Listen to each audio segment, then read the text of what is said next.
रायगड महाराष्ट्रासह देश विदेशातील ताज्या बातम्या पाहण्यासाठी मॅक्स इंडिया लाईव्ह चॅनलला सबस्क्राईब करा आणि बेल आयकॉन दाबायला विसरू नका. सगळ्यांनी स्वीकार केलेला आहे सभागृहामध्ये. खरं म्हणजे अबू आझमी यांनी यापूर्वी देखील या महाराष्ट्राचं आराध्य दैवत छत्रपती शिवाजी महाराजांच्या बद्दल असेच अनुद्गार काढले होते आणि तेव्हाही त्यांनी क्रूर कर्मा औरंग्याचं उदात्तीकरण केलं होतं आणि त्याही वेळेस त्याला आम्ही रोखलं होतं आणि औरंगजेब आणि छत्रपती शिवाजी महाराज यांची बरोबरी होऊ शकत नाही हेही सांगितलं होतं.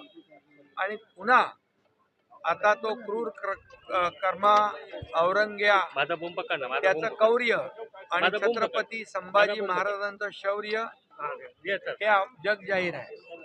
आणि म्हणून मी त्यांना सांगितलं की छावा सिनेमा बघा आणि त्यामध्ये किंवा छत्रपती संभाजी महाराजांचं शौर्य आणि त्यांचा इतिहास वाचा आणि औरंगजेबाचा इतिहास वाचा.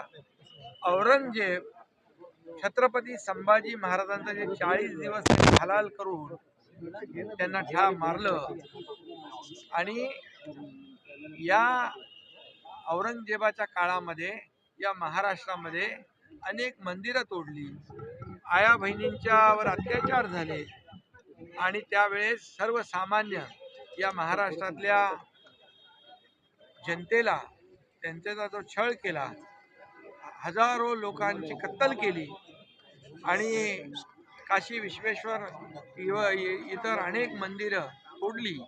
असा औरंगजेब कुशल प्रशासक कसा होऊ शकतो? आणि त्याचे गुणगान जो अबू आझमी गातोय याचा धिक्कार आम्ही केलेला आहे. आणि खऱ्या अर्थाने हे म्हणजे आपले जे राष्ट्रपुरुष आहेत छत्रपती संभाजी महाराज, छत्रपती शिवाजी महाराज हे आपली दैवत आहेत आणि त्यांचा अवमान करणं म्हणजे एक प्रकारचा राष्ट्रद्रोह आहे. आणि म्हणून त्याप्रमाणे काल देखील काही ठिकाणी गुन्हे दाखल झालेले आहेत. आजही मी सभागृहामध्ये सांगितलेलं आहे राष्ट्रद्रोहाचा देखील गुन्हा दाखल होईल, झाला पाहिजे आणि त्याचबरोबर त्यांच्यावर कठोर कारवाई निलंबनाची झाली पाहिजे अशा प्रकारचं मत सगळ्यांचंच आहे आणि मग तमाम महाराष्ट्रातल्या जनतेचं आहे. आणि म्हणून त्यांचं निंदाजनक वक्तव्य जे आहे मी कालही म्हणालो की यांच्यावर कठोर कारवाई झाली पाहिजे म्हणून त्याचे पडसाद आज विधानसभेत आणि विधान परिषदेमध्ये उमटलेले. वोट बँक पॉलिटिक्स बनवायला हा ते म्हणजे